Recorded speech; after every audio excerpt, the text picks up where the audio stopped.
नमस्ते बच्चों। कक्षा 8 विषय गणित के अध्याय 14 गुणनखंड की प्रश्नावली 14.3 की प्रश्न संख्या 2 को आज हम इस वीडियो में हल करेंगे। तो बच्चों, आप वीडियो में अंत तक बने रहें और इस सेशन को अच्छी तरह से समझें। साथ ही वीडियो शुरू करें उससे पहले यदि अभी तक आपने हमारे इस YouTube चैनल को सब्सक्राइब नहीं किया है तो नीचे लाल अक्षर में दिखाई दे रहे सब्सक्राइब बटन के ऊपर क्लिक कर इसको सब्सक्राइब कर लीजिए और इस वीडियो का लिंक अपने अन्य साथियों को भी शेयर कर दीजिए जिससे वो भी इसका लाभ ले सकें और इस वीडियो को पूरा देख करके अंत में इसे लाइक भी करें। तो चलिए बच्चों, अब हम अपनी क्लास है उसको स्टार्ट करते हैं।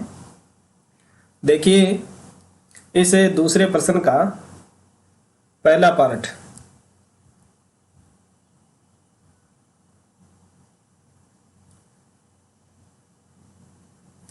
पहला पार्ट यहाँ दिया गया है 5x² - 6x भाग 3x।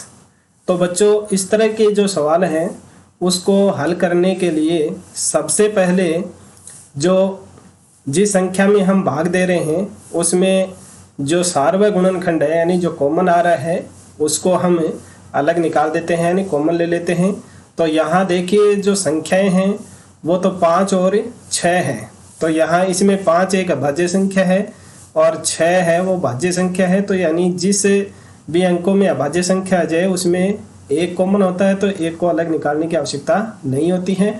अब देखिए, जो अक्स स्क्वायर और अक्स है उसमें से जो अक्स की छोटी घात है वो इसमें कॉमन होगी।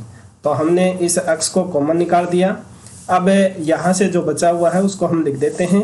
तो ये 5 तो ज्यों का त्यों आ जाएगा और अक्स स्क्वायर का मतलब होता है अक्स गुणा अक्स। तो उसमें से एक अक्स तो कॉमन आ गया, एक अक्स यहाँ शेष बच जाएगा और ये माइनस ये 6 ज्यों का त्यों आ जाएगा और ये अक्स हमने कॉमन निकाल लिया था इसलिए 6 का 6 यहाँ आएगा और भाग 3x। अब क्या करेंगे, हम इस भाग के निशान की जगह हम बटा लगा करके ये जो 3x है उसको हम बटा में लिख देंगे। तो ये x इंटू 5x - 6 बटा 3x। तो यहाँ देखिए, ये x है वो x से कैंसिल हो जाएगा क्योंकि यहाँ ऊपर मल्टीप्लाई हो रहे हैं। यहाँ 5 x वाले x से आपको नहीं काटना है क्योंकि 5x और 6 हैं वो तो माइनस हो रहे हैं। तो यहाँ से x नहीं कटेगा यानी जो मल्टीप्लाई में x है वो कट जाएगा। तो इस x से ये x है वो कैंसिल हो जाएगा और बचेगा क्या, 5x - 6 बटा 3। ये आपका आंसर हो जाएगा। तो इस तरह से आपको ये सवाल है वो हल करना है। बाकी के भी आपको इसी तरह से कॉमन लेते हुए हल करने हैं। अब देखिए, दूसरा पार्ट है उसमें दिया गया है 3y की घात 8 - 4y की घात 6 प्लस 5y की घात 4 फिर भाग y की घात 4। तो सबसे पहले ये जो पूरा कोष्टक है उसमें 3 पद दिए हुए हैं और इन 3 पदों में मल्टीप्लाई नहीं है, जोड़ और बाकी है। तो इसलिए हम सबसे पहले इनमें कॉमन लेंगे यानी सार्वय गुणनखंड लेंगे। तो संख्याएं देखिए, पहले 3, 4 और 5 है। तो यहाँ भी देखिए 5 है वो अभाज्य संख्या आ गई, 3 अभाज्य संख्या है इसलिए यहाँ संख्याओं में तो कोई कॉमन आएगा नहीं। अब जो y की घात हैं उनमें आपको y की सबसे छोटी घात लेनी है, वही कॉमन होगी। यहाँ 8 है, यहाँ 6 और 4 है। तो y की घात 4 है वो आपका कॉमन आ जाएगा और अब इसे का भाग दे करके इसमें जो शेष बचते हैं उसको लिख दीजिए। यहाँ 3 है वो ज्यों का त्यों आ जाएगा और y की घात 8 है उसमें से y की घात 4 तो हमने कॉमन ले ली यानी y की घात 8 का मतलब है कि y है वो अपने से ही 8 बार गुणा हो रहा है और y की घात 4 का मतलब y अपने से ही 4 बार गुणा हो रहा है। तो 4y से 4y कट जाएंगे और 4y हैं वो शेष बच जाएंगे। तो y की घात 4 यहाँ से शेष बच जाएगा माइनस ये 4 ज्यों के त्यों आ जाएंगे और यहाँ से 6 घात में से 4 घात घट जाएंगी तो 2 घात बच जाएंगी। y की घात 2 और ये प्लस 5 y की घात 4 से y की घात 4 कैंसिल हो जाएगी, तो 5 अकेला ही बचेगा और भाग y की घात 4। अब इनको भाग की जगह आप बटा लगा लीजिए, इसके भिन्नों के रूप में लिख दीजिए। तो y की घात 4 गुणा 3 y की घात 4 माइनस 4 y स्क्वायर प्लस 5 और ये बटा y की घात 4। अब यहाँ देखिए ये दोनों पद हैं वो मल्टीप्लाई हो रहे हैं, तो ये y की घात 4 है बटा में, तो इससे y की घात 4 है वो कैंसिल हो जाएगी और आपका आंसर क्या बचा, 3 y की घात 4 माइनस 4 y की घात 2 प्लस 5, ये आपका आंसर। अब देखिए नेक्स्ट तीसरा पार्ट दूसरे सवाल का। तीसरा पार्ट यहाँ दिया गया है 8 y की घात 3 y की घात 2 x की घात 3 y की घात 2 z square plus x square y की घात 3 z square plus x square y square z की घात 3 और इसको भाग देना है 4x square y square z square से। तो सबसे पहले यहाँ भी आपको वही प्रक्रिया अपनानी है जो कोष्टक के अंदर है, पद दिए हुए हैं उनमें से सार्वय गुणनखंड है वो लेना है, यानी कॉमन लेना है। तो ये 8 है, वो 8 तो ज्यों का त्यों आ जाएगा। यहाँ फिर से ये 8 है उसको हम यहाँ इस कोष्टक में लिख देंगे और जो कॉमन आता है उसको हम अलग से लिख देंगे। तो यहाँ देखिए x, y और z ये 3 अचर यहाँ दिए गए हैं, चर राशियाँ दी गई हैं। इनमें से x की छोटी घात ले लेंगे तो x की छोटी घात है x स्क्वायर और y की भी छोटी घात है वो ले लेंगे तो y स्क्वायर, z की भी छोटी घात ले लेंगे z स्क्वायर। अब इसका भाग दे करके जो शेष बचता है उसको अगले कोष्टक में लिख देंगे। यहाँ देखिए 3 घात है, x स्क्वायर हमने कॉमन ले लिया तो यहाँ से x बचेगा और y स्क्वायर z स्क्वायर यहाँ से कॉमन वाले से कैंसिल हो जाएंगे। फिर प्लस यहाँ से x स्क्वायर से x स्क्वायर कैंसिल और यहाँ से y शेष बच जाएगा और z स्क्वायर से z स्क्वायर कैंसिल।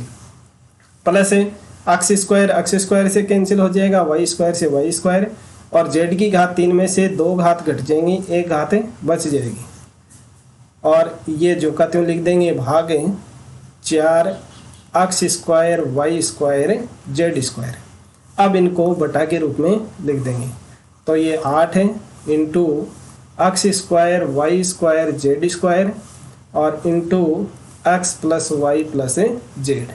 इस तरह से अब ये 3 पद बन गए बटा के ऊपर और बटा के नीचे हमारे पास में है 4 x स्क्वायर y स्क्वायर है z स्क्वायर। ठीक है, अब देखिए यहाँ ये 4 है, इसका भाग हम 8 में दे देंगे तो 4 एकम 4 और 4 दूनी 8 और इस x square y square z square से ये x square y square z square है वो कैंसिल हो जाएगा। तो अब आपके पास में बचा क्या, संख्याओं में बचा 2 और यहाँ से बचा x plus Y plus z, x plus Y plus z, ये हो जाएगा आपका आंसर। ठीक है बच्चों, अब देखिए इस प्रश्न का चौथा पार्ट है, उसमें दिया गया है x की घात 3 plus 2x square plus 3x भागे 2x। तो यहाँ से भी हम कॉमन ले लेंगे, तो संख्याएं तो कॉमन इसमें से कोई है नहीं, x से कॉमन आएगा तो x की सबसे छोटी घात है वो x ही है, तो इस x को हमने कॉमन ले लिया और फिर जो बचा उसको हम आगे कोष्टक में लिख देते हैं। यहाँ से बचेगा x की घात 2 क्योंकि एक घात हमने यहाँ कॉमन ले ली है, फिर प्लस 2x स्क्वायर में से एक घात है वो यहाँ कॉमन आ गई तो एक शेष बचेगी 2x प्लस 3 और ये x है वो यहाँ कॉमन आ गया तो 3 अकेला ही बचेगा और भाग 2x। अब इसको हम बटा के रूप में लिख देंगे x into x square plus 2x plus 3 और बटा 2x।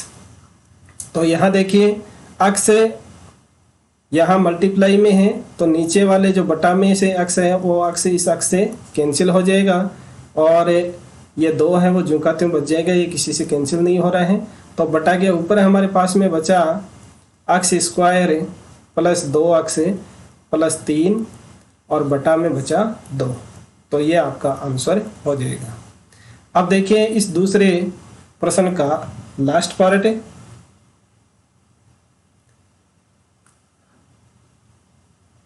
लास्ट 5 का पार्ट यहाँ दिया गया है। p की घात 3 q की घात 6 माइनस p की घात 6 q की घात 3 और इसको डिवाइड करना है p की घात 3 q की घात 3 से। तो चलिए हम इसको इस तरह से लिख देंगे, p की घात 3 q की घात 6 माइनस p की घात 6 और q की घात 3 और ये हम लिख देंगे बटा में p की घात 3 q की घात 3। अब यहाँ जो बटा के ऊपर संख्या है उसमें से हम कॉमन लेंगे। तो कॉमन लेते समय आपको ध्यान में रखना है कि जो चर राशि है उसकी छोटी घात है उसको हम कॉमन लेंगे। तो यहाँ देखिए p की घात 3 है और p की घात 6 है, तो p की घात 3 यहाँ से कॉमन आ जाएगी और q की घात है वो 3 सबसे छोटी है, तो ये q की घात 3 कॉमन आ जाएगी। इसको यहाँ लिख देंगे और अब इसका भाग देकर के जो शेष बचता है उसको अगले कोष्टक में लिख देंगे। तो यहाँ से देखिए p की घात 3 है वो p की घात 3 से कैंसिल हो जाएगी क्योंकि हमने कॉमन ले लिया है, और q की घात 6 में से 3 घात घट जाएंगी तो कितने बचेंगी, q की घात 3 शेष बचेंगी। फिर माइनस p की घात 6 में से p की घात 3 हमने कॉमन ले ली तो यहाँ p की घात 3 शेष बच जाएगी और q की घात 3 है वो 3 से कैंसिल हो जाएगी। तो ऊपर हमारे पास में आ गया p की घात 3 q की घात 3 इंटू q की घात 3 माइनस p की घात 3 और बटा में दिया हुआ है p की घात 3 q की घात 3। तो ये इससे कैंसिल हो जाएंगे, p की घात 3 q की घात 3 है वो इससे कैंसिल हो जाएंगे और आपका आंसर आएगा q की घात 3 माइनस p की घात 3। ये हो गया आपका आंसर। तो आई होप वीडियो आपको पसंद आया होगा, तो इसको लाइक कर दीजिए, अपने अन्य साथियों को शेयर भी करें और चैनल को सब्सक्राइब करना ना भूलें। मिलते हैं अगले वीडियो में, तब तक के लिए नमस्कार, सभी को धन्यवाद।